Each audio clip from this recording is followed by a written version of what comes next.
نحمده ونصلي على حبيب النبي الكريم. أعوذ بالله من الشيطان الرجيم. بسم الله الرحمن الرحيم. فاذكروني أذكركم واشكروا لي ولا تكفرون.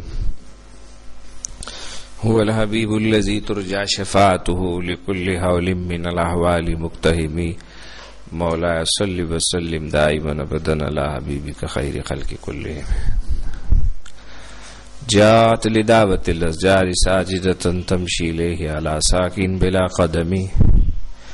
مولاي صل وسلم دائما أبدا على حبيبك خير خلق كلهم.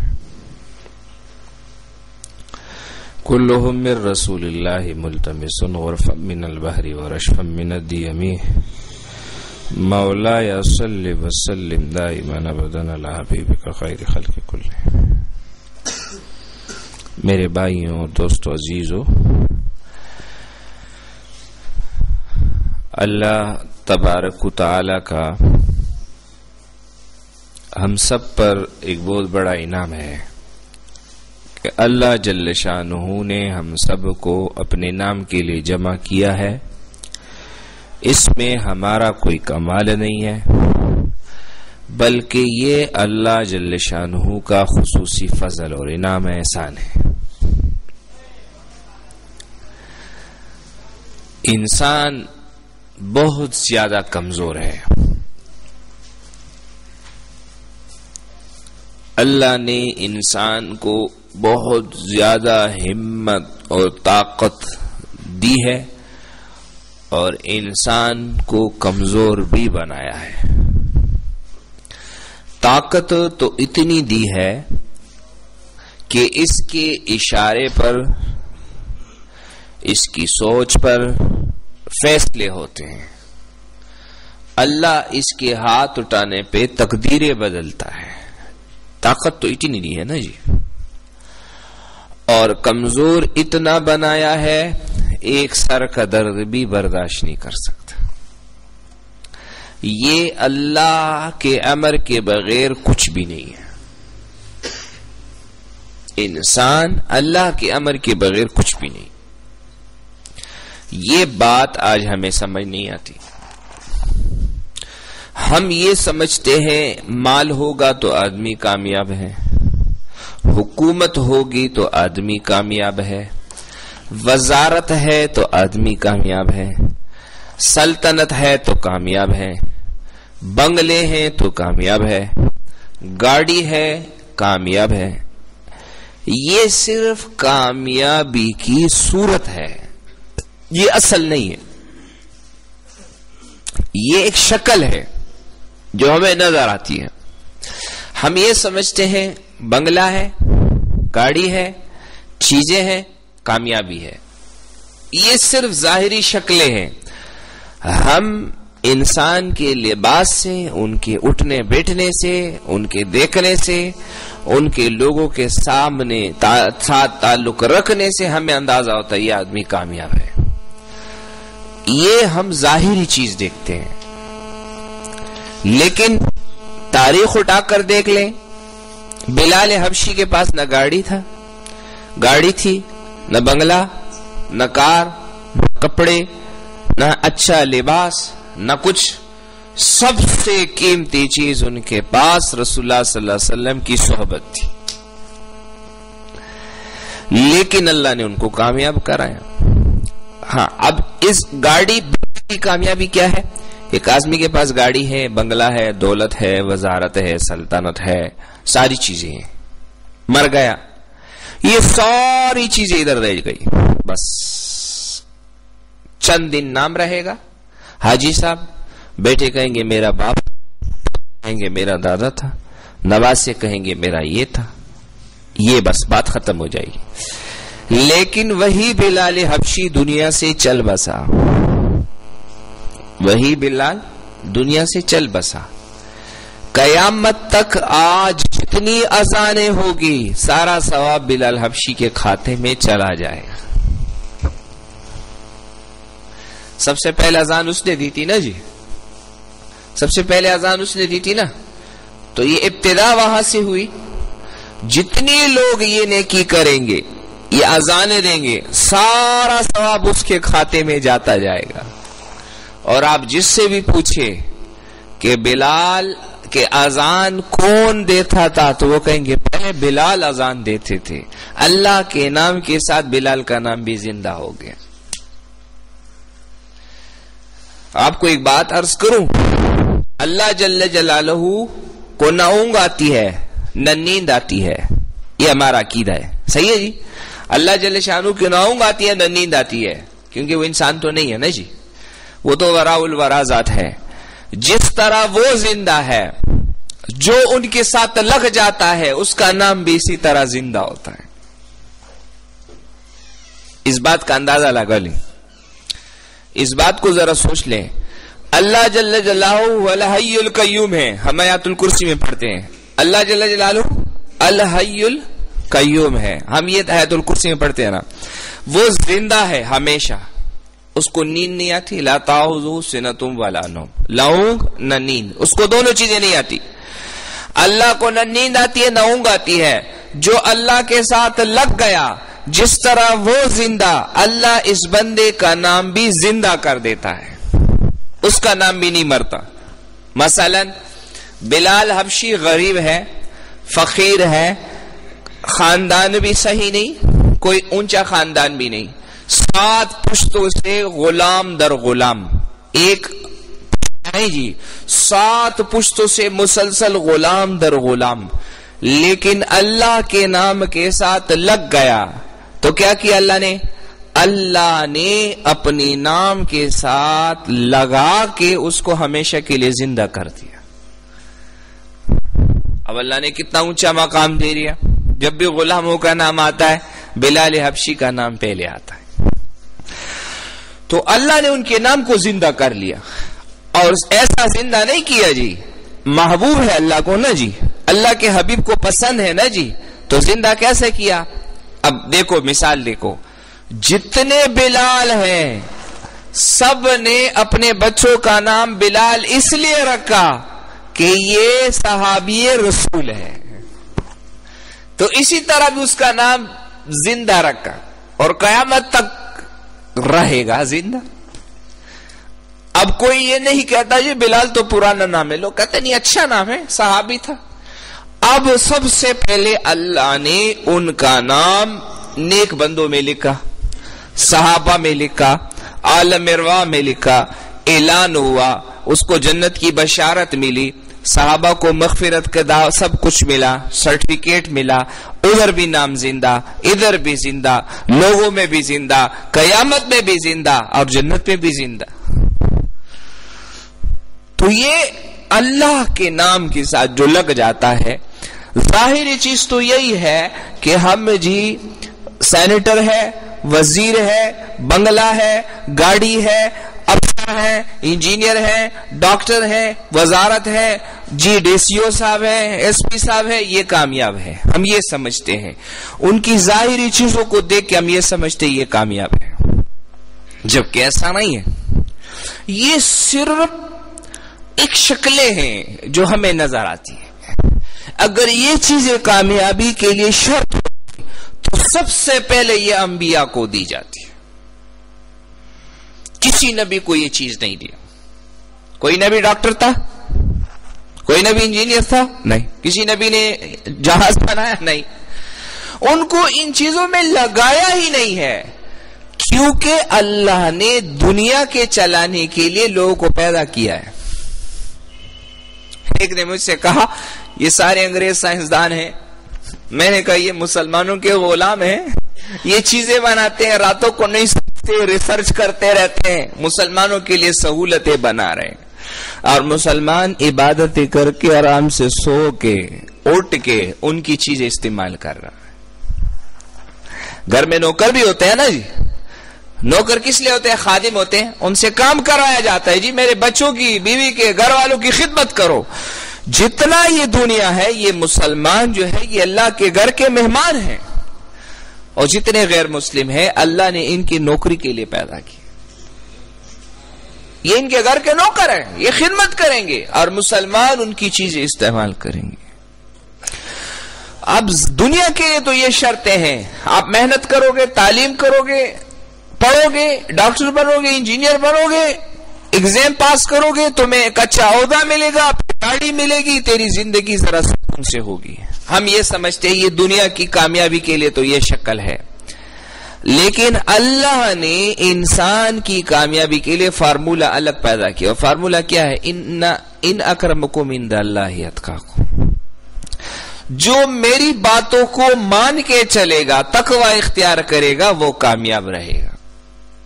اب تقوی میں یہ نہیں ہے کہ آپ ڈاکٹر نہ بنے، تقوی میں یہ نہیں ہے کہ آپ انجینئر نہ بنے، تقوی میں یہ نہیں ہے کہ آپ سیکٹری نہ بنے، تقوی میں یہ نہیں ہے کہ آپ منسٹر نہ بنے. نہیں جی، ہم کسی کو اس چیز سے نہیں روکتے، لیکن جو دل کا معاملہ ہے اس کو کبھی خالق سے نہ کاٹو کہ یہ کنیکشن ہر وقت لگا رہے، کہ تو ہر وقت ان سے غافل نہ رہے.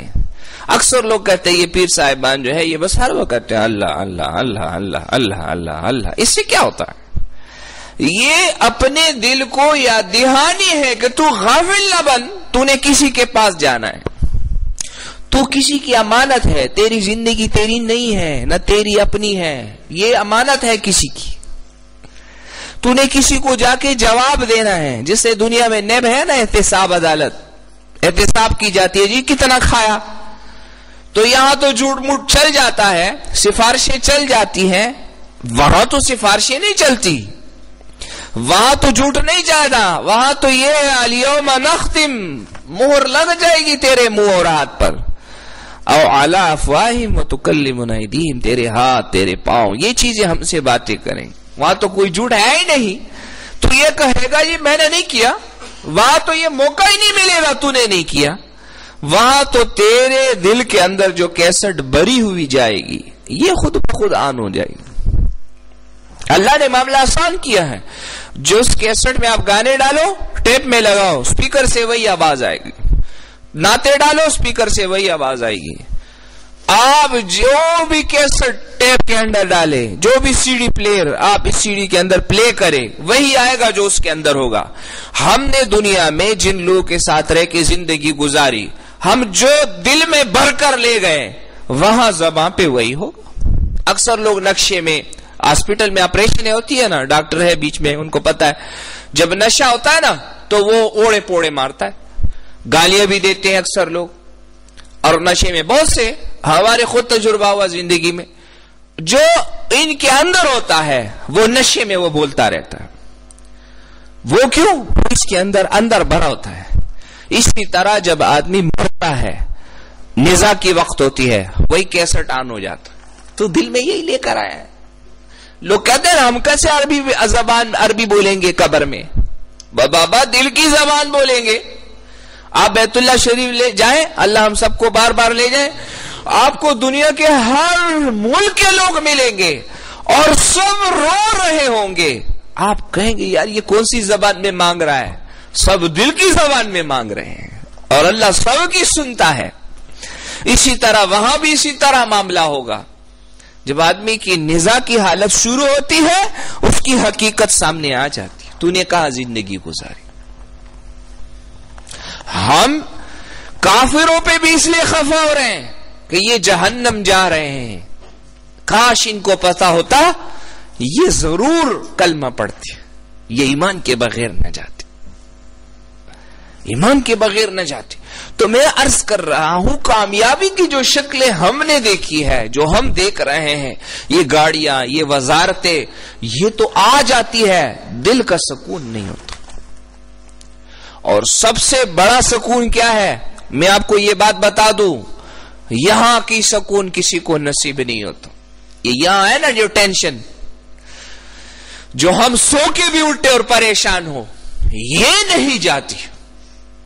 ساری دنیا کی نعمت کے بدلے میں سب سے بڑی جو نعمت ہے وہ اطمینان قلب ہے.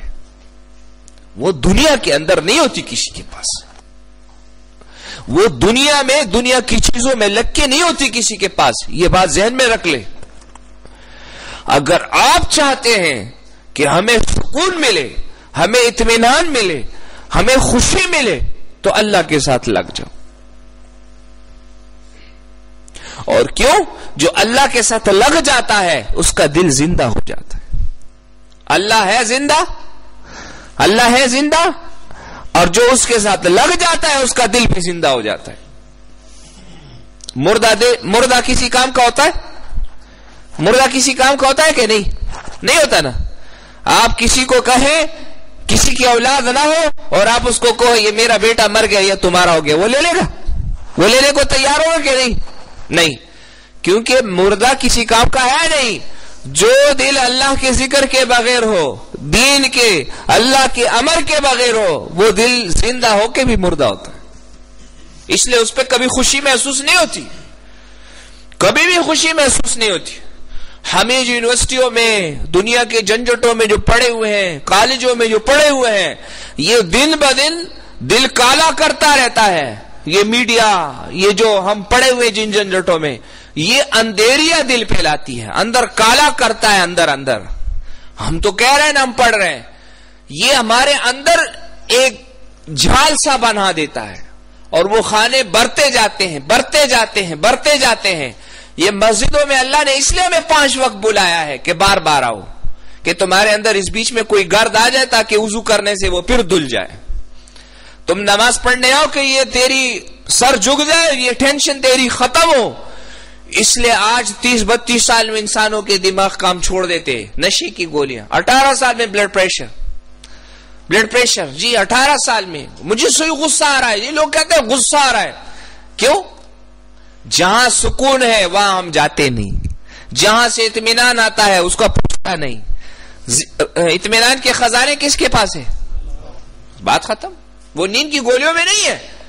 ہم تو یہ سمجھتے ہیں نیند کی گولی کھاؤ، مجھے نیند نہیں آتی، ٹینشن ہے، پریشانی ہے.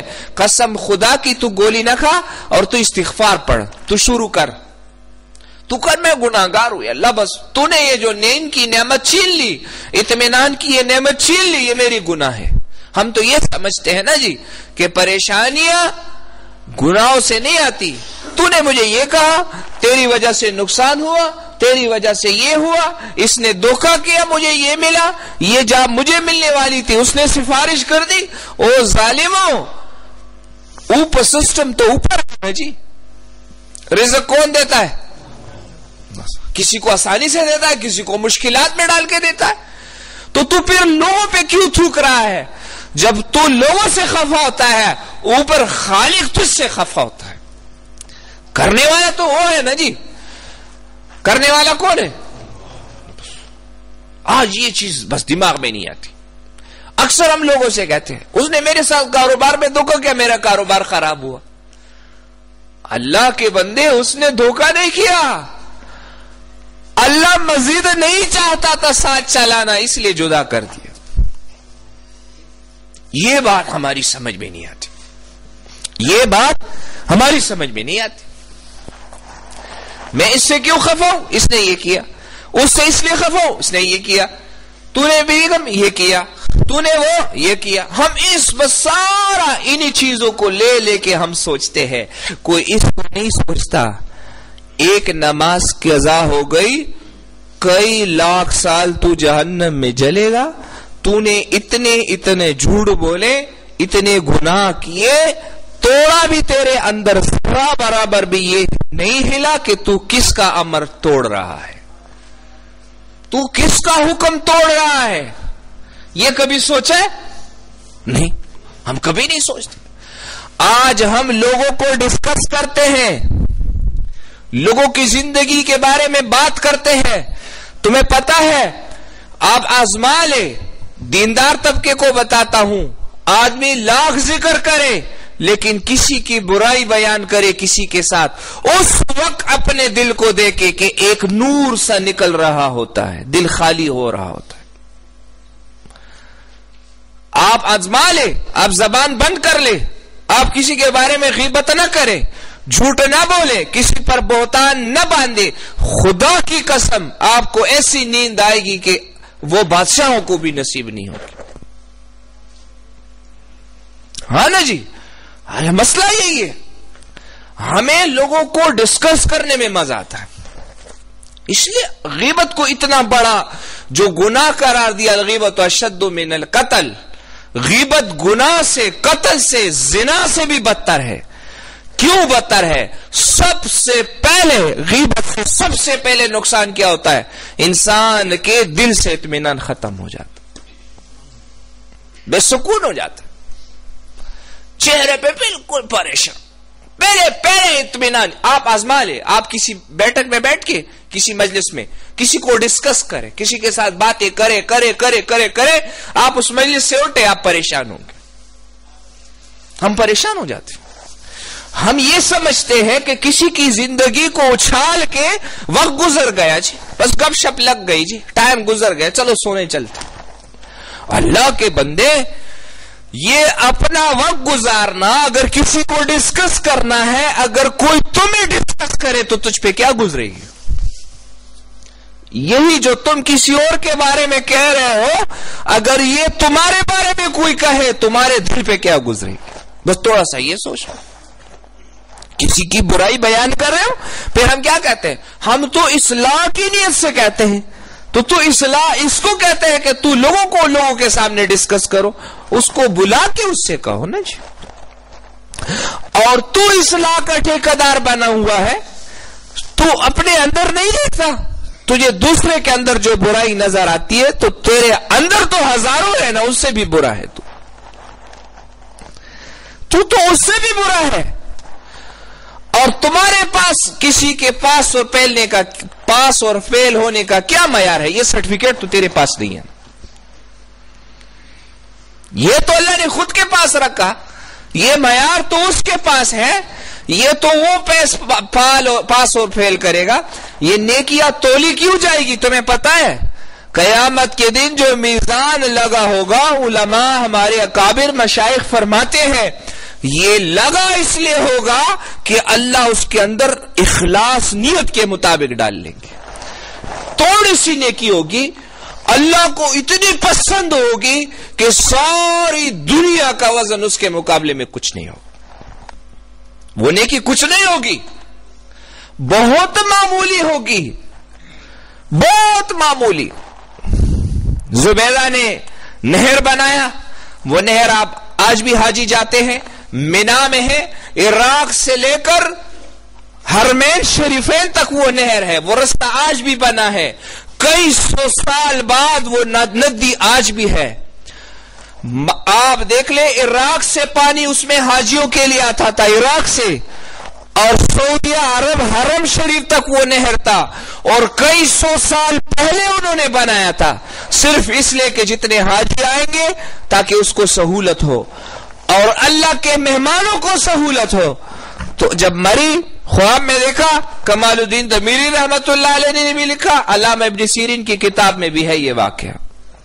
خواب میں دیکھا. امام الغزالی نے بھی لکھا رحمت اللہ علیہ، لکھا کیا معاملہ ہوا تیرے ساتھ؟ فرمایا مجھے تو نہیں ہے قبول نہیں ہے. ہاں تیری ایک نیکی قبول ہے، تب اتنی بڑی نیکی کی توفیق دے دی. بعض لوگ بہت نیک بن جاتے ہیں. مولانا طارق جمیل صاحب کا نام تو سارے نے سنا ہوگا، بہت بڑے عالم ہے. یہ مت سمجھنا یہ اتنے بڑے عالم کیسے بنے، اس کی زندگی میں کوئی نیکی ایسی ہوئی ہوگی جس کے بعد اللہ نے ان کے اوپر نیکیوں کا سلسلہ شروع کر دیا. کوئی طالب علم عالم بنتا ہے، اس سے کوئی چھوٹی سی نیکی ہوتی ہے جو اللہ کو قبول ہوتی، تب اللہ بڑی کی توفیق دے دیتا ہے. ایسے نہیں ہوتا. کوئی حافظ بنتا ہے، اس کی کوئی ادا پسند آتی ہے، اس لیے اللہ پاک اپنا قرآن کا نور دے دیتا ہے. اس لیے کبھی منہ سنبھال کے بات کرو. ہم اکثر علماء نیک طبقہ تبلیغ میں کوئی جاتا ہے، 4 مہینے آتا ہے، سال لگا کے ہم بس شروع ہو جاتے اس کے پیچھے. سمجھ سمجھو اللہ نے کوئی توفیق دے دی، کوئی نیکی پسند ہے تب اللہ نے ایسے بنا دیا. یہ مت سمجھنا انسان غلطیوں کا پتلا ہے. ہم تو ایک کشتی کے مسافر ہیں، ہر طرف فتنے، ہم نہیں بچ سکتے. حالات ایسے ہو گئے. نظام اگر شریعت کا ہوتا تو ہم سے کوئی گناہ نہیں ہوتا. چور تو ہم سارے ہیں، چاہے بجلی کا چور ہو، چاہے گیس کا چور ہو، چاہے گلاس، چاہے سرکاری ملازم دفتر سے کاغذ لے کر آتا ہے وہ بھی چور ہوتا ہے، پین لے کر آتا ہے وہ بھی چور ہوتا ہے، سرکاری چیز اٹھاؤ جیب میں ڈالو وہ بھی چور ہوتا ہے، سرکاری گاڑی ڈرائیور اپنی ذات کے لیے استعمال کرے یہ بھی چور ہے. چور تو ہم سارے ہیں. نظام تو ہمارا سارا خراب ہے، کیونکہ ہم عام دین سے بہت دور چلے گئے. ہم ان کو چوری سمجھتے ہی نہیں ہیں. آپ جس سرکاری ملازم کے گھر جائیں، اکثر میں جاتا ہوں، دیکھتا ہوں سرکاری پیڈ گھر میں پڑے ہوتے ہیں، سرکاری پین گھر میں پڑے ہوتے ہیں. تمہیں یہ اختیار کس نے دیا؟ تم جب یہ جو تیری چیزیں تیری استعمال کی نہیں ہے، تو تیرے بچے استعمال کر رہے، تو اللہ کے ہاں جواب دے. چور تو ہم سارے ہیں. اس لیے لوگوں پر مت گنو کہ تمہارے اندر خامی ہے. جو لوگوں کے اندر خامی ہے، خدا کی قسم اللہ جب گننے پہ آ جائے گا ہم ہلاک ہو جائیں گے. اس لیے دوسروں کو مت دیکھو، اپنے اندر دیکھو. ہمارے اکابر ہمیں مشورہ اکثر جب کسی سے نصیحت عرض کر دیتے، بڑوں سے ذرا نصیحت کرو. ایک بزرگ نے مجھے نصیحت کی، بیٹا خود کو ہمیشہ دیکھتے رہو، خود کو پرکھتے رہو، اور خود کو ہر وقت خود کو مت بھولو. یہ ان کے الفاظ تھے. بس یہ کامیابی کی علامت ہے. لوگوں کو مت دیکھو. کمزور تو ہم سارے ہیں، خامیاں تو ہمارے اندر ساروں کے اندر ہے. ہم تو کہاں بچے ہوئے ہیں. بس اللہ کی رحمت کے منتظر رہو ہر وقت. تو زبیدہ کے بارے میں آیا، فرمایا کہ مجھے تو کہا مجھے کوئی نیکی قبول نہیں.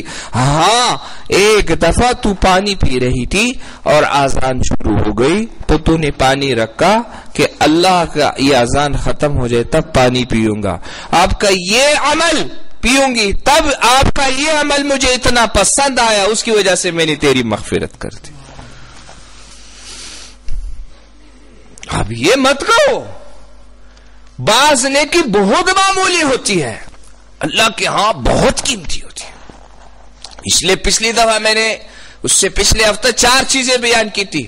غیبت سے خود کو بچاؤ، اور چغلی سے خود کو بچاؤ. کسی کے بارے میں بات کرو، 2 دوست 2 خاندان آپس میں خفا ہو جائے تو جب منہ مت کھولو، جھوٹ بولو، ان کے آپس میں صلح کرنے کی کوشش کرو.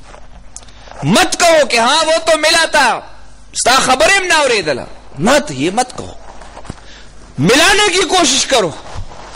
جو لوگوں کو رشتہ داروں کو آپس میں ملاتا ہے، اللہ اس کو اپنی رحمت سے جوڑ لیتا ہے. پتہ لگ جائے 2 خفا ہے، جھوٹ بولو، اس کو منا لو. اس کو تعلقات خراب مت کرو. تم مخلوق کو جوڑو، خالق تجھے اپنے ساتھ جوڑ لے گا. جو لوگوں کو جوڑتا ہے اللہ اس کو اپنے ساتھ جوڑ لیتا ہے. اس لیے چغلی کا خیال رکھو. بعض اوقات ہم 2 مل لیتے ہیں، ہم اس میں بالکل احتیاط نہیں کرتے. 2 خاندان کا آپس میں ماموں کے بیٹے پھوپھا کے بیٹے کی نہیں لگتی، ہمارے گھر آ جاتا ہے، خاصن نال نے طبیعت تخر آو یرا بل اور استرور کر دیتے لم خبری. وہ تو ہے خفا، تم اور بھی نمک چھڑک رہے ہو. اور پھر کہتے اللہ اللہ سبحان اللہ، میں نے اتنی درود شریف پڑھ لی، میں نے اتنا ذکر کر لیا، میں نے تو آج اتنے پارے پڑھ لی. تو نے تو اتنے پارے پڑھے جو تو نے کہا تیری وجہ سے جو خلا اور پیدا ہو گئی، اس کا کیا جواب دو گے؟ اس لیے ہماری منہ نہیں رکتے، ہم لگے رہتے ہیں. جوڑنے کی کوشش کرو. زبان نہیں رکتی تو خاموش رہو، کچھ مت کہو. پتہ لگ جائے اس کی اور اس کی نہیں لگتی، اس کا ذکر ہی مت کرو. وہ ذکر کرنا شروع کر دے تو چھوڑ دے. یار پھر دمڑ بدا خبر. ہمارے حضرت جی رحمت اللہ علیہ، میں جب عرض کرتا تھا کسی کے متعلق، انسان ہے، ابتدائی زمانہ تھا، جب ذکر کرتا تھا کسی کی خاموش، کسی کے بارے میں یہ پلانے، تو مجھے حضرت فرمایا کرتے تھے او ہو 2 نلوے سڑے اور 10 ورکوٹے خبری کے. تو وہ باتوں میں مجھے شکایت کی بجائے مجھے وہ کر دیتا تھا، سمجھا. لیکن کبھی منہ پہ یہ نہیں کہتا تھا دا منہ آیا. آپ بھی اگر کسی کی نہیں لگتی، یہ میں نے اس دفعہ کہا تھا نا جی، زبان کی 70 بیماریاں ہیں. زبان کے اندر 70 بیماریاں ہیں. ان میں سب سے بڑی بیماری جھوٹ، غیبت اور تکبر تب آتی ہے جب آدمی غیبت کرتا ہے. آدمی کو پتہ کب لگے گا کہ میرے اندر تکبر ہے؟ جب وہ غیبت کرنا شروع کر دے تو سمجھو کہ اس کے اندر تکبر ہے. غیبت تب ہوتی ہے جب آپ کو دوسرا آدمی وہ لگے کہ یہ سے بیکار انسان ہے، وہ تمہیں ہلکا نظر آتا ہے. اسپک در تخکاری کا خود خلی نہ خبری کے کر. تو جب تمہیں دوسرے لوگ ہلکے نظر آئے تو سمجھو تیرے اندر تکبر ہے. اور آج ہمیں اس کی طرف دھیان نہیں ہے. آج ہمیں حکومت کے سیاستدان تو نظر آتے ہیں, خود اپنا آپ نظر نہیں آتا. یہ بات ذہن نشین کر لے, جب صحابہ ایمان نہیں لائے تو ان کے بڑے کون تھے کہ جس نے سب سے زیادہ قتل کیے ہو. صحابہ کی تاریخ اٹھا لے, صحابہ سے پہلے مکہ کے جو مشرکین رہ چکے ہیں ان میں مغیرہ ابن ولید تھا. اس میں جو بڑے بڑے 4 قبیلوں کے جو 4 سردار تھے, اب تاریخ اٹھا کر دیکھ لے, وہ چاروں سب سے بڑے قاتل تھے. تب وہ قوم کے بڑے تھے. جب ایمان لے آئے, سر جھکنے والے بنے, کثرت سے صحابہ نماز پڑھنے والے, تو پھر امیر بنے رسول اللہ صلی اللہ علیہ وسلم. یہ ہمارے عمل کے فیصلے ہیں, یہ بات یاد رکھو. آج جس کو جو موقع مل رہا ہے وہ لگا ہوا ہے, لوٹنے میں لگا ہوا ہے. ہم یہ سمجھتے ہیں. اس دن کچھ پولیس والے آئے تھے, میں نے کہا چور تو ہم سارے چور ہیں, چور تو ہم سارے چور ہیں. کوئی دفتر سے کاغذ اٹھا کر لاتا ہے, کوئی دفتر سے پین اٹھا کر لاتا ہے, کوئی ڈرائیور ہے گاڑی غیر ضروری گھر کے استعمال کر رہا ہے, سرکاری افسر ہے تو گاڑی غیر ضروری استعمال کر رہا ہے. میں نے کہا چور ہم سارے چور ہیں, اوپر سے لے کر اوپر تک, نیچے سے اوپر تک سارے ہم چور ہیں. جس کا بس چلے دفتر سے, جی اتنے سفید سفید کاغذ. میں اکثر گھروں میں جاتا ہوں, کوئی کہتا ہے وظیفہ لکھ کر دو, تو میں کہتا ہوں کاغذ لے آؤ, دیکھ دو سرکاری پیڈ لے کر آتے ہیں. میں تو نہیں لکھتا, کہہ دیتا ہوں اللہ کے ہاں تو جواب دے گا اس کا. یہ تیرے گھر کی استعمال کی چیز نہیں ہے. آج ہم سارے ہمیں اپنا آپ نظر نہیں آتا, بس دوسروں پر ہر وقت ہماری نظر لگی ہوتی ہے. ہم یہ کہتے ہیں عورتوں کو مت دیکھو, ہم یہ کہتے ہیں جی پرائی عورت کو مت دیکھو, بس صرف ہمیں نظر کی ایک گناہ نظر آتی ہے. اس نظر کی ہمیں صرف ایک گناہ نظر آتی ہے, اور وہ کیا ہے؟ خذ گورا. بس اس نظر کی وجہ سے تو ہم ہلاک ہو گئے. سارے لوگوں کی برائیاں ہمیں نظر آتی ہے. ہم جب کسی پر پہلی دفعہ کسی کو دیکھتے ہیں تو ہم کیا کہتے ہیں؟ دیندار لوگوں کے اندر کیا بیماری ہے پتہ ہے؟ وہ کیا دیکھتے ہیں؟ سب سے پہلے دیکھتے ہیں کہ اس میں سنت کہاں کم ہے کہ عیب نظر آئے. ہم کسی کو کہیں یہ دیندار ہے تو ہم اس کو کیا دیکھتے ہیں پتہ ہے تمہیں؟ ہم سب سے پہلے اس میں یہ دیکھتے ہیں کہ اس میں سنت کہاں کم ہے کہ مجھے عیب نظر آئے. اور میں کسی کی خوبیاں نظر نہیں آتی, ہزاروں نیکیاں ہمیں نظر نہیں آتی, کیونکہ شیطان کو سے علامہ ابن جوزی نے اس پر ایک کتاب لکھی تلبیس ابلیس, اور اس میں لکھا ہے کہ آخری میں مجھ سے شیطان ملا, تو جب شیطان مجھ سے ملا تو میں نے ان سے پوچھا کہ تو نے انسان کو گمراہ کرنے کے لیے کیا چیز بنائی ہے, تیرے پاس سب سے بڑا فارمولہ کیا ہے جس کی وجہ سے مسلمان ہلاک ہوتا ہے؟ فرمایا سب سے بڑی جو اس کو پتہ بھی نہیں ہوتا جو میٹھا زہر میں دیتا ہوں وہ یہ کہ سب سے پہلے اس کی آنکھوں میں دوسروں کے عیب دکھانا شروع کر دیتا ہوں. یہ میٹھا زہر ہے, اور یہ مرض ہمارے اندر ہے, یہ میٹھا زہر ہے. اور پھر دوسری نصیحت یاد رکھو, پھر کہا کہ تو انسان کو کیسے گمراہ کرتا ہے؟ تو اس نے کیا کہا پتہ ہے؟ اس نے کہا میں اس سے گناہ بلا دیتا ہوں. اس کو اپنی اچھائیاں نظر آتی ہیں, ماں دی ترور سر ادا کری, ماما سر میں دا کری, میں نے فلاں کے ساتھ یہ کیا, فلاں کے ساتھ یہ کیا. اس کو دوسروں اپنے احسان نظر آنے لگ جاتے ہیں. یہ کبھی نہیں سوچا میری وجہ سے کتنے لوگ نقصان میں ہیں, میری وجہ سے کتنے لوگوں کی نیندیں خراب ہے, میری وجہ سے کتنے لوگ پریشان ہیں, میری وجہ سے آج کتنوں کی نیندیں خراب ہیں, میرے عمل کی وجہ سے کتنے لوگ پریشان ہیں. یہ کسی کو نظر نہیں آتا. اس لیے شیطان نے کہا میں کسی کو گمراہ کرتا ہوں تو سب سے پہلے اس سے کیا کرتا ہوں؟ اس سے اس کی گناہ بلا دیتا ہوں. جب تمہیں گناہ یاد آئے اور تیرے تو تنگ ہونا شروع ہو جائے کہ ہاں اس گناہ کی وجہ سے میں ہلاک ہو جاؤں، سمجھو یہ بزرگی ہے.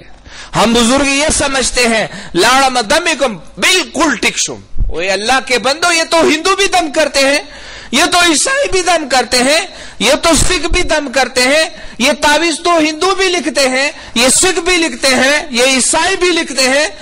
تو کیا یہ بزرگی ہے؟ یہ بزرگی نہیں ہے. بزرگی کا معیار یہ نہیں ہے.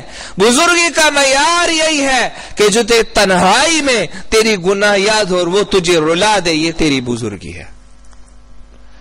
تیری نماز چھوٹ جائے، تیرے دل پہ درد آئے کہ ہو میں نے رب کو آج خفا کیا، یہ بزرگی ہے. ہم بزرگی یہ سمجھتے ہیں خلاف اس سے نظر سے خلاف کوئی چیز صادر ہو جائے، تعویذ نکالی جی، بس یہ بزرگی ہے. اور اس نے دیکھا پانی میٹھا ہو گیا، اس نے مجھے مٹی ہاتھ میں دے دی، یہ میٹھی ہو گئی، بس یہ بزرگی ہے. اللہ کے بندو میرے بارے میں اس کو پتہ چل گیا، بس یہ بزرگی ہے. انہوں نے میری عیب بتائی، یہ بزرگی ہے. اللہ کے بندو یہ بزرگی نہیں ہے، یہ تو شیطان کو بھی نظر آتا ہے، تو کیا وہ بھی بزرگ ہے؟ شیطان تو ہمارے آگے پیچھے سب سے پتہ ہوتا ہے. اہل اللہ نے اپنی کتابوں میں لکھا، تانوی رحمت اللہ علیہ نے لکھا، حکیم اختر کے رحمت اللہ دامت برکاتوں کے مواعظ میں بھی ہے. وہ فرماتے ہیں کیا کہتے جب آدمی کو ولایت عطا ہوتی ہے، اس آدمی کو پتہ نہیں ہوتا اور شیطان کو پتہ لگ جاتا ہے. تو کیا وہ بھی بزرگ ہے؟ یہ بات ذہن نشین رکھ لے. بزرگی کی یہ علامت نہیں ہے کہ کوئی تعویذ لکھے، کوئی دم کرے تو ٹھیک ہو جائے. نہیں نہیں نہیں نہیں، یہ بزرگی نہیں ہے. آپ یہ بات ادھر آئے ہیں، آپ یہ بات ذہن نشین کر لے، ذہن سے نکال لے کہ ہم اس لیے یہاں آئے ہیں کہ ہم دم کریں گے، ہمارے مسائل حل ہوں گے. تو یہ چیز اپنے دل میں لے جائیں، واپس دماغ میں لے جائیں. ہم بدلنے کے لیے آئے ہیں، ہم بس بدلنا چاہتے ہیں کہ اب ہماری زندگی بدل جائے. بس نا، گناہوں کی سرحدیں تو کراس ہو گئی، گناہوں کی حد تو ختم ہو گئی، ہمیں سکون نہیں ملا. اگر بے حیائی کے اندر سکون ہے تو انگریزوں کو سب سے پہلے نصیب ہوتا. اگر شریعت کے خلاف سکون ہے زندگی میں تو سارے کافر آج خودکشی نہ کرتے. اس لیے سکون کس کے ہاتھ میں ہے؟ اطمینان کس کے پاس ہے؟ تو اسی کو راضی کرنا ہے، اسی کو منانا ہے.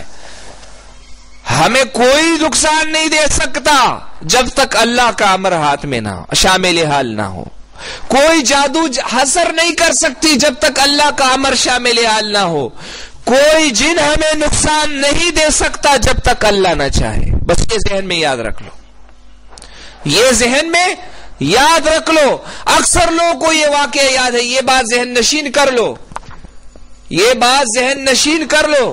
سلمان بن داؤد علیہ السلام کو ایک انگوٹھی ملی تھی. سلمان بن داؤد علیہ السلام کو، اللہ نبی علیہ السلام کو ایک انگوٹھی ملی تھی. اس انگوٹھی کی وجہ سے اللہ نے اس میں یہ تاثیر رکھی تھی جو اکثر لوگ کہتے ہیں یہ نگ پہنو تو تمہارے یہ ہو جائے گا، یہ پتھر پہنو تو یہ ہو جائے گا، یہ پتھر پہنو تو یہ ہو جائے گا. یہ شرک ہے، اس پر عقیدے مت بناؤ. ہاں البتہ جادو اس کی وجہ سے طبیعت پہ اثر پڑتی ہے، تقدیر پہ کبھی اثر نہیں پڑ سکتی. جادو سے طبیعت بدلتی ہے، تقدیر نہیں بدلتی. کیونکہ رسول اللہ صلی اللہ علیہ وسلم پر جب سحر ہوا تھا تو اس سے بات بھول جاتی تھی، لیکن اس کے اعمال میں فرق نہیں آیا تھا، اس کی زندگی میں فرق نہیں آیا تھا. آج ہم اکثر کہتے ہیں جی کاروبار ٹول غرق شو، جادو کسی نے کی ہے. یہ بات نشین رکھ لے.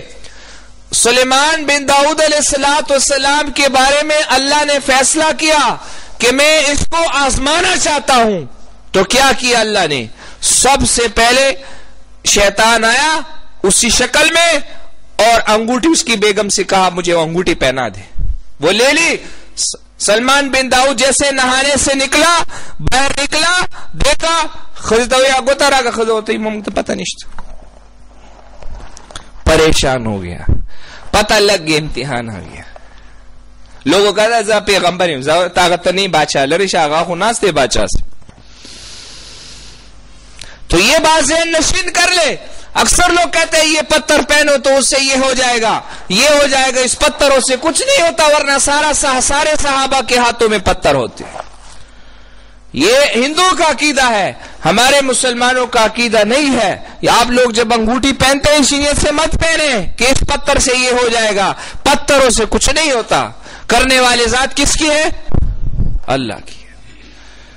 اب رسول اللہ صلی اللہ علیہ وسلم پر سحر ہوا، پتہ نہیں ہے، بات بھول جاتی ہے، بخار ہے، طبیعت میں فرق آیا، پریشان توڑے سے ہو گئے کہ یہ کیا چکر ہے، اللہ نے فوراً رہنمائی فرمائی۔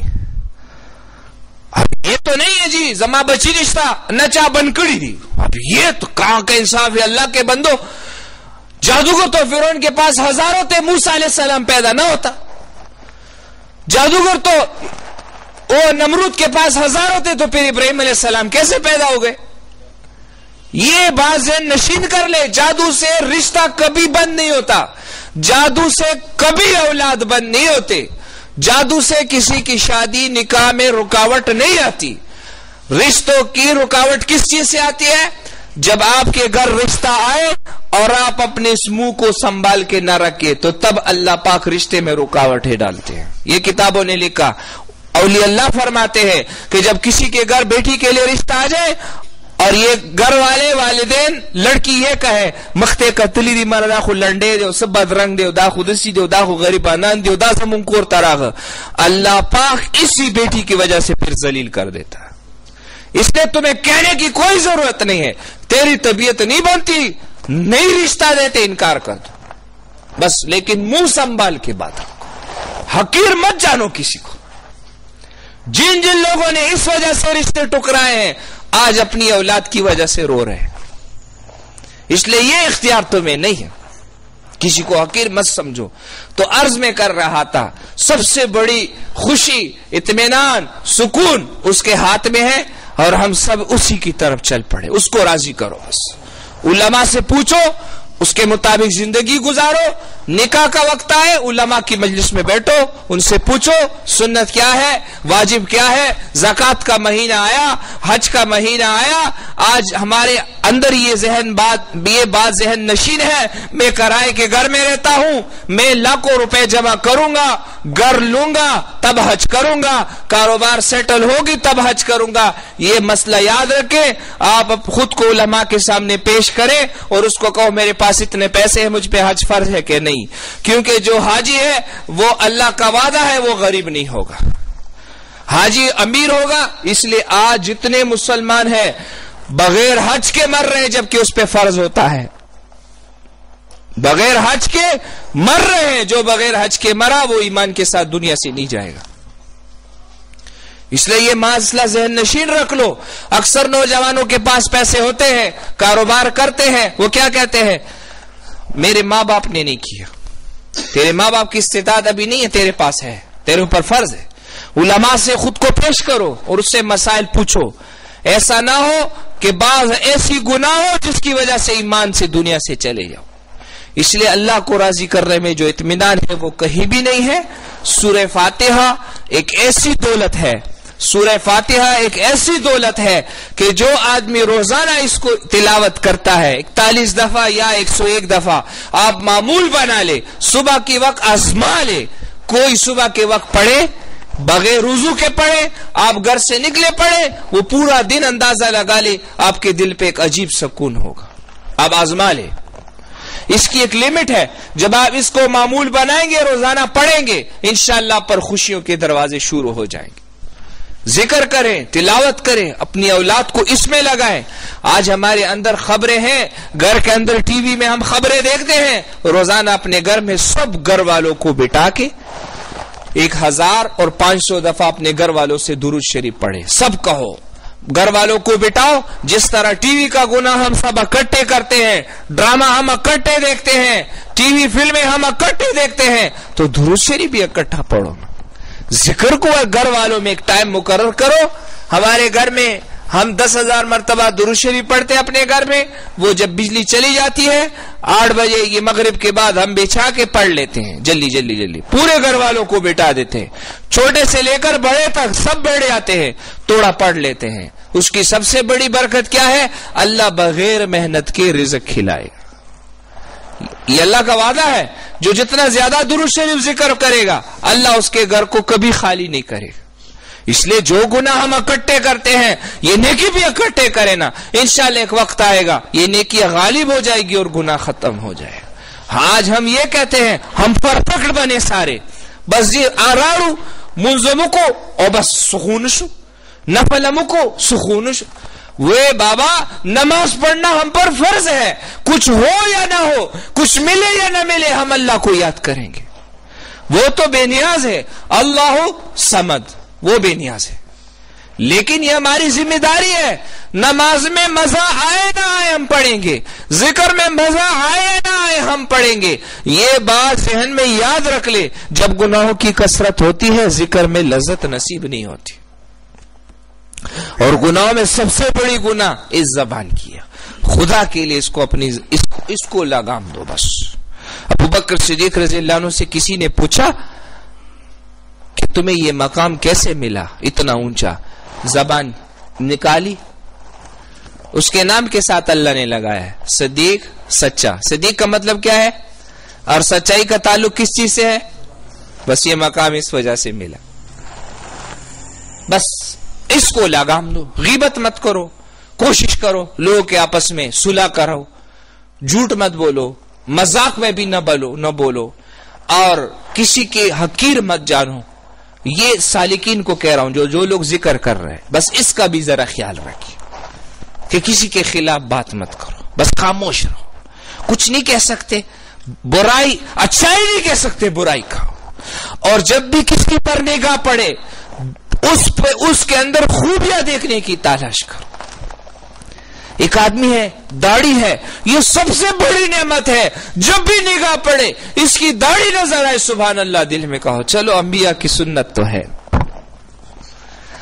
اور برائی نظر آئے، شراب پی رہا ہے، شراب بے حیائی کی کیا ہے؟ لعنت ہے، جڑ ہے، شراب برائیوں کی جڑ ہے۔ ایک آدمی کے بارے میں پتا چلا یہ شراب پی رہے تو ہم اپنی اصلاح کیسے کریں گے؟ تو نے الٹا گناہ کہی۔ اگر آپ گالی دے رہے ہیں کسی کو، اکثر بچوں کو مذاق میں کہتے ہیں دل بچیا، اکثر لوگ کہتے ہیں نا، ہم پٹھانوں میں یہ بات مشہور ہے، تو یہ بھی حیائی ہے، تیرے منہ سے بکواس نکل رہا ہے تو تجھ میں اور اس میں کیا فرق ہے؟ اگر وہ پی رہا ہے تو بھی تو پی رہا ہے نا، گناہ تو بھی تو گناہ کر رہا ہے۔ اس لیے دوسروں کو مت دیکھو، خود اپنے اندر ٹٹولو۔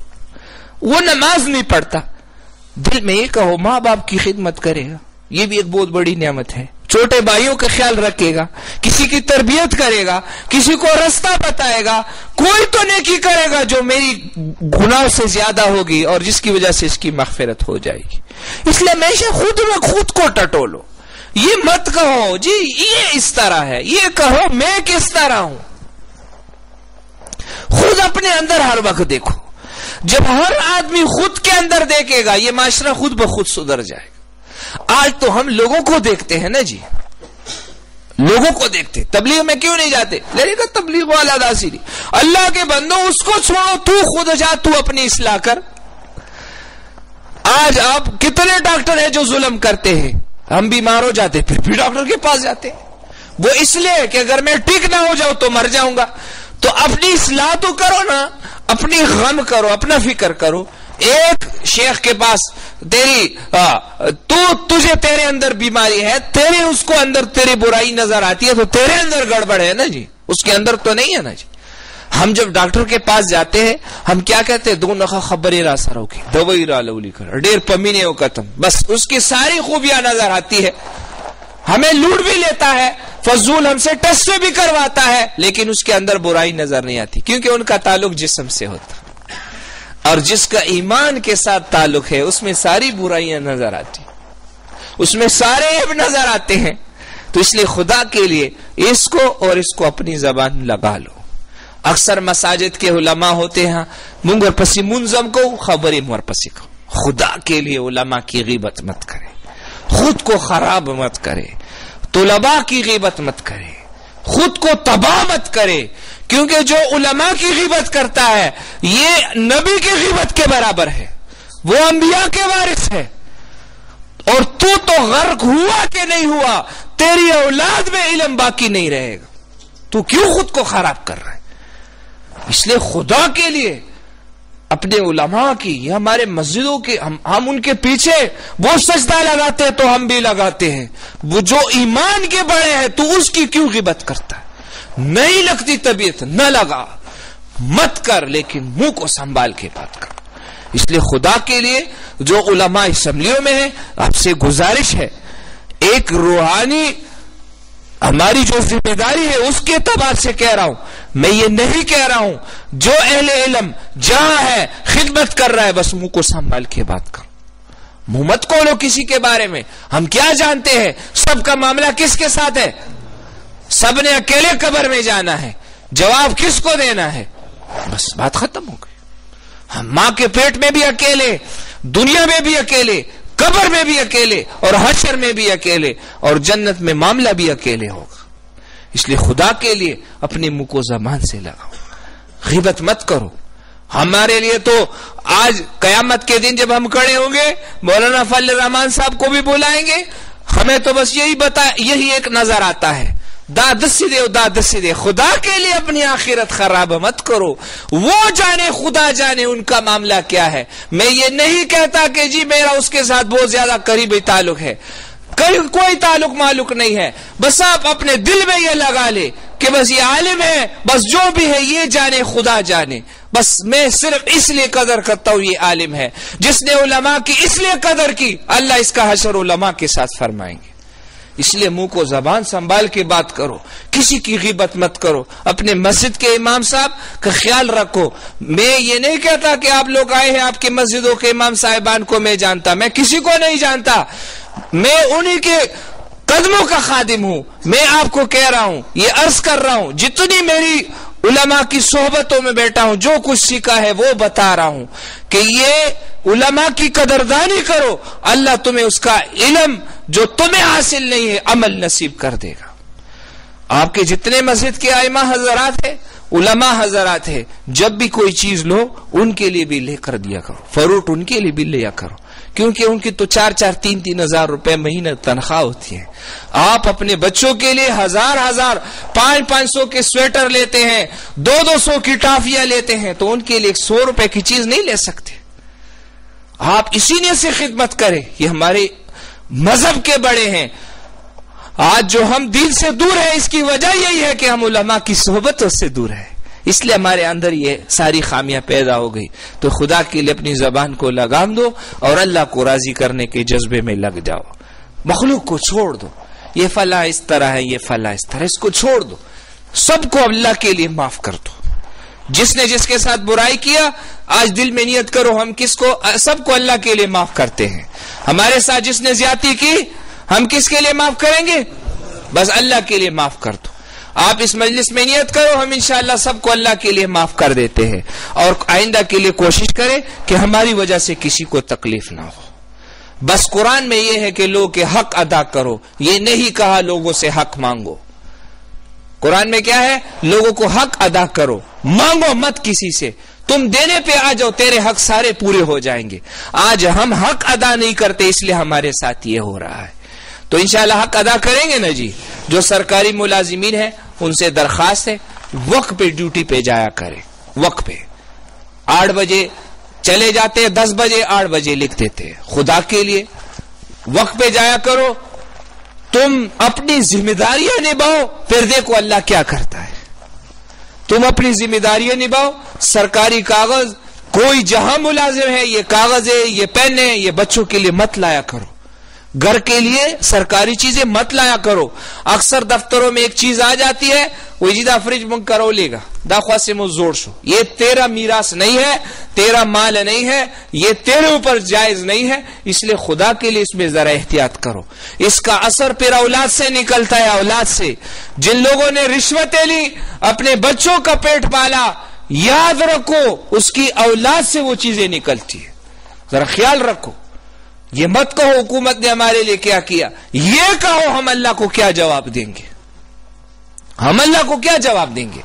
اس لیے نمازیں تو آج تمہیں اپنی نظر آتی ہے، حج اپنا نظر آتا ہے، زکات اپنی نظر آتی ہے، 10 روپے بازار میں کسی کو دے دو تو نظر آتا ہے جی انہوں کو 10 روپے اللہ پر نوں ورکڑی دی، فضول کتنے لگائے ہیں یہ نظر نہیں آتے، فضول کتنے لگائے، تیرے گھر میں ٹافیاں بچوں کے لیے ہزاروں کی آ گئی، 100 200 کی آ گئی، یہ نظر آتا ہے؟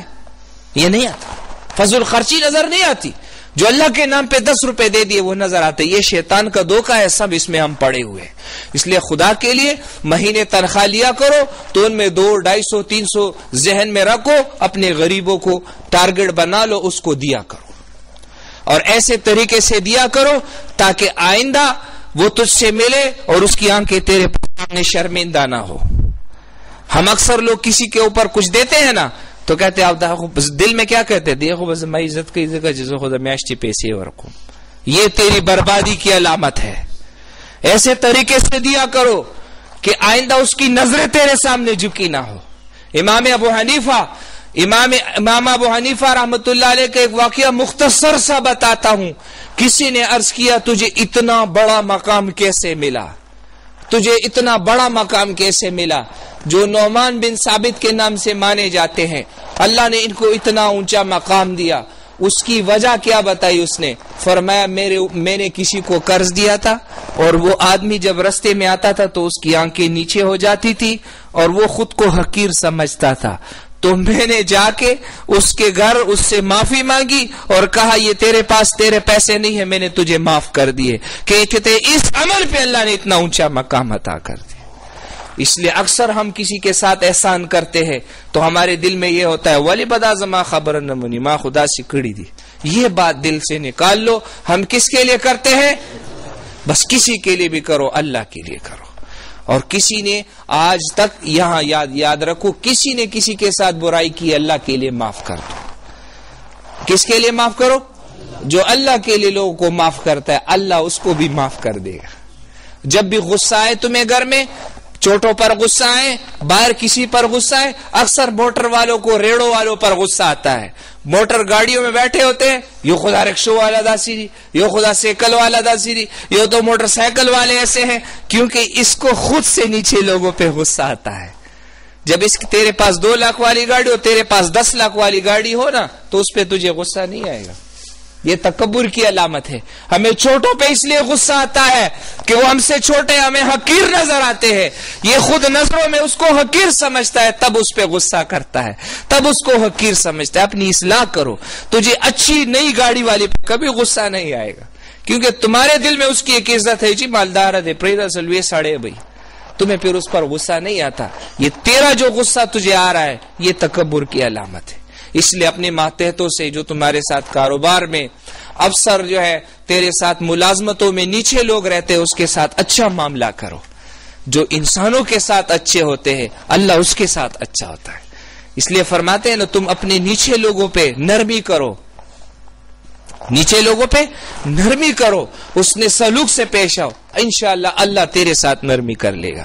وہ ایک ہے نا، وہ فرماتے ہیں کہ ارحموا من فی الارض یرحمکم من فی السماء، جو زمین والوں پہ رحم کرتا ہے آسمان والے اس پر رحم کرتے ہیں۔ تو اس لیے آپ لوگوں پر شفیق بنو۔ صحابہ بڑے شفیق تھے، ابو بکر بڑے شفیق تھے، عمر فاروق بڑے شفیق تھے۔ عمر رضی اللہ عنہ، ایک مختصر سا واقعہ ہے، فرمایا جب ابو بکر صدیق رضی اللہ دنیا سے تشریف لے گئے تو عمر رضی اللہ تعالی نے کہا اب تو میں ایسی نیکی کروں گا، اب تو وہ چلا گیا تاکہ میں اس سے آگے بڑھ جاؤں۔ تو باہر نکلا، مدینہ چونکہ بہت چھوٹی سی بستی تھی تو ایک پہاڑ کے پاس ایک آدمی رہتا تھا جو معذور تھا، اور وہ آنکھوں سے بھی معذور تھا، پاؤں سے بھی معذور تھا۔ تو یہ آیا اور اس کو نوالا منہ میں دیا، تو انہوں نے فرمایا لگتا ہے تو ابو بکر نہیں ہے۔ عمر رضی اللہ عنہ نے فرمایا تجھے تو نظر بھی نہیں آتا، تمہیں کیسے پتا چلا کہ میں ابو بکر نہیں ہوں؟ فرمایا ابو بکر بھی آتا تھا امیر المومنین، میرے منہ میں نوالا تب دیتا تھا کہ وہ اس نوالے کو منہ میں چبا کے نرم کر کے پھر میرے منہ میں دیتا تھا، تو مجھے پتا لگا تو ابو بکر نہیں ہے۔ وہ تو ایسے تھے، کہاں سے لائے ایسے لوگ؟ اس لیے شفیق بنو، اپنے گھر والوں کے ساتھ بھی شفیق بنو، اپنی بیگمات کے ساتھ بھی شفیق بنو، نرمی سے پیش آؤ۔ کپڑوں پہ ہم غصہ ہوتے ہیں، ہم استری پہ غصہ ہوتے ہیں، پانی گرم نہیں اس پہ غصہ ہوتے ہیں۔ اللہ کے بندو نماز پہ بھی غصہ ہوا کرو، نماز نہیں پڑھی اس پہ بھی غصہ ہوا کرو۔ تمہارے ساتھ اتنے احسان کرتی ہے ان کی آخرت کا غم کرو۔ اکثر لوگ مجھے کہتے ہیں تو خود کورتا نزی دش پہ پتہ بھائی خزو حق نہ دے۔ اللہ کے بندو بیوی کا حق صرف یہی ہے، اس کو دیندار بناؤ، اس کو پردہ دار بناؤ، اس کی حیا کا آخرت کا غم کرو، اس کی اصلاح کرو، اس کی آخرت کا غم کرو۔ یہ محبت ہے، یہ محبت نہیں ہے اچھی اچھی چیزیں لاؤ، یہ محبت نہیں ہے۔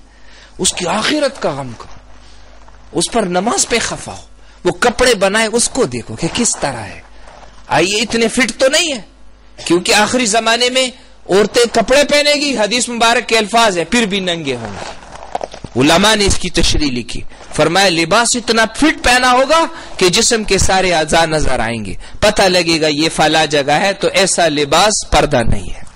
اس لیے اپنی عورتوں کی اصلاح کرو، اس کے ساتھ شفیق بنو، نرمی کرو، احسان کرو۔ صحابہ بڑے شفیق تھے، بہت زیادہ شفیق تھے، ہاں بہت زیادہ شفیق ہے۔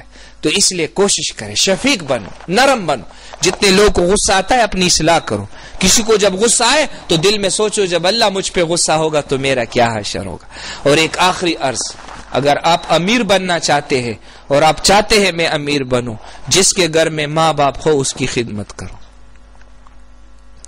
وَبَيْنَ اللَّهِ حجاب، ابراہیم علیہ السلام کو اللہ فرماتے ہیں اے میرے خلیل، اب تیرا باپ ضعیف ہے، کمزور ہے، پاؤں سے معذور ہے، مندر جاتا ہے، تو یہاں سے مت لے جایا کر، تو برا بلا مت کہا کر، لیکن جب عبادت سے فارغ ہو جائے تو اپنے والد کو کندھے پہ اٹھا کر گھر لایا کر۔ اور والدین کے بارے میں مجھ سے ڈرو۔ ہم آج پریشان ہیں، بیوی کی محبت میں آ کے اپنے والدین کی خدمت بھول جاتے ہیں۔ اس لیے اس کی ہر چیز کا خیال رکھو، ان کو پیر دبایا کرو۔ ماں کے ساتھ نرمی سے بات کرنا عبادت ہے، باپ کے ساتھ دیکھ کر اس کو دیکھنا بھی عبادت ہے، ان کے ساتھ نرمی سے پیش آنا سب سے بڑی عبادت ہے۔ آج ہم اسی معاملے میں سخت کمزور ہیں، اس لیے خراب ہو رہے ہیں۔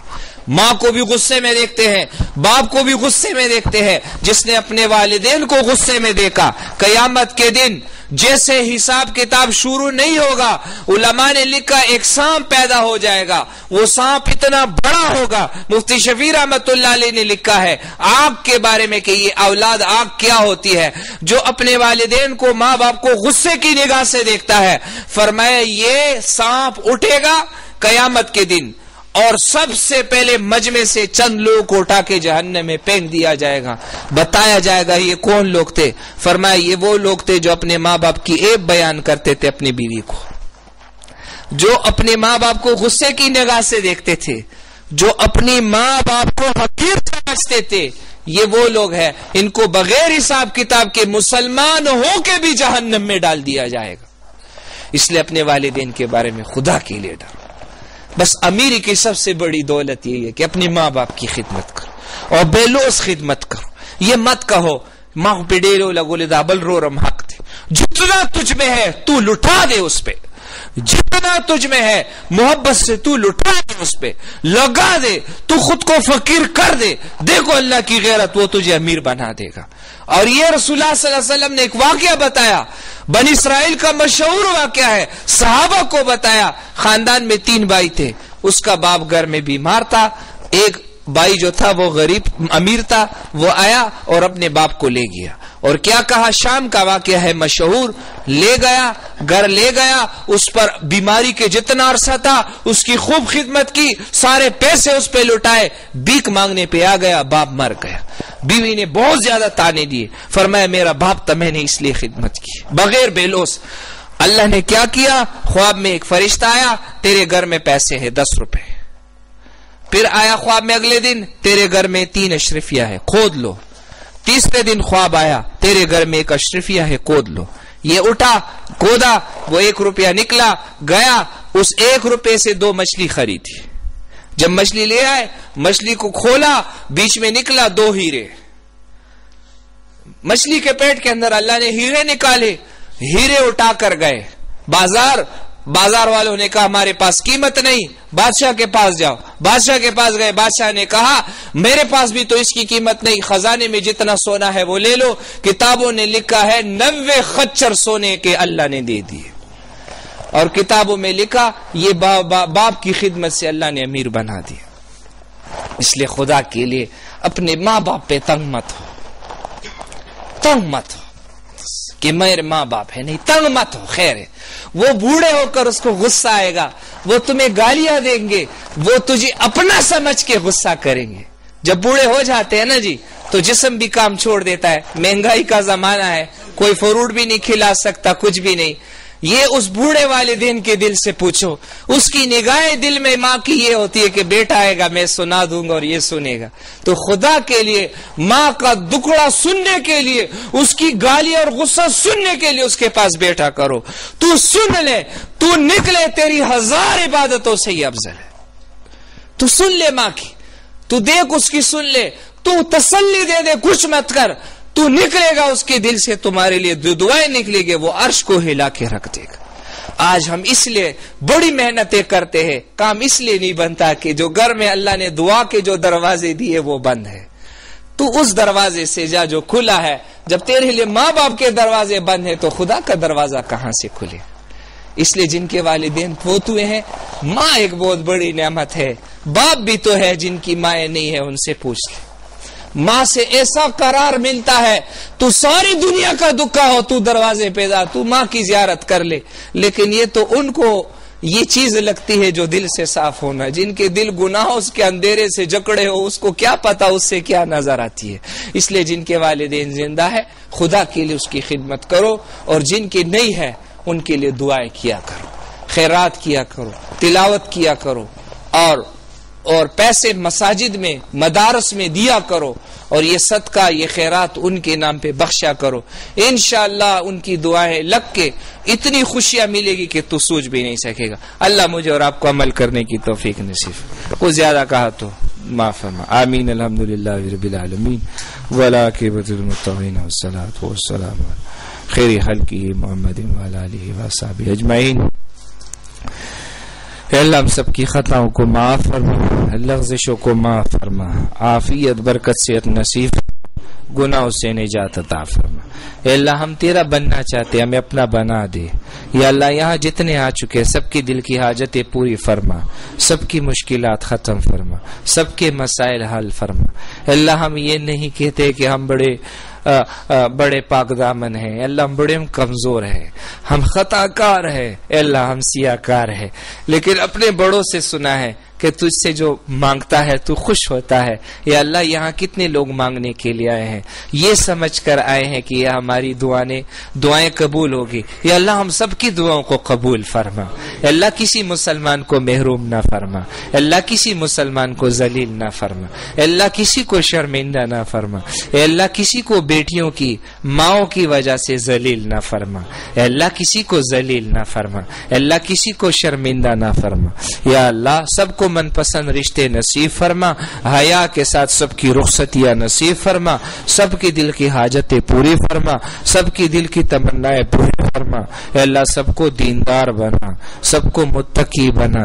اللہ ہمارے دل کی زندگیاں تبدیل فرما، اللہ ہماری دعائیں قبول فرما، ہمارے دل کی حاجتیں پوری فرما، چہروں پر نور نصیب فرما، دل پہ اطمینان نصیب فرما، ذہن میں سکون نصیب فرما، بغیر گولیوں کی نیند نصیب فرما۔ اے اللہ جتنے بیمار ہیں سب کو شفا کامل عاجل عطا فرما۔ اے اللہ جتنے رات کا وقت ہے، جتنے لوگوں کو تکلیف ہے، جسمانی تکلیف ہے، کوئی بیمار ہے، کینسر، جتنے بھی بیمار ہے اور تکلیف ہے، یا اللہ اس مجمع کی اور اس دعاؤں اس ذکر درود شریف کی برکت سے اس کی تکلیف کو ختم فرما، اے اللہ ختم فرما، اور اس بیماری کے بدلے میں صحت نصیب فرما۔ اے اللہ جن کے خاندان میں فوت ہوئی ہے، ننیال ددیال میں سے کوئی بھی فوت ہوا ہے، اور اے اللہ اس درود شریف کی برکت سے جن کے والدین فوت ہوئے ہیں، یا اللہ سب کی قبروں پر کروڑوں رحمتیں نازل فرما. یا اللہ اگر کسی کو عذاب قبر ہو رہا ہو یا اللہ اس عذاب قبر کو ختم فرما دے. اللہ ہمارے دلوں کو یقین نصیب فرما, مال کی محبت سے نجات نصیب فرما, عہدہ شہرت سے یا اللہ نجات نصیب فرما. یا اللہ دنیا میں آسانی کے ساتھ رزق نصیب فرما, حشر میں بھی ہمارے ساتھ آسانی کا فرما. یا اللہ قلب اللسان نصیب فرما اور رتب اللسان نصیب فرما. یا اللہ ہر لمحہ ذکر کی توفیق نصیب فرما. ربنا تقبل منا.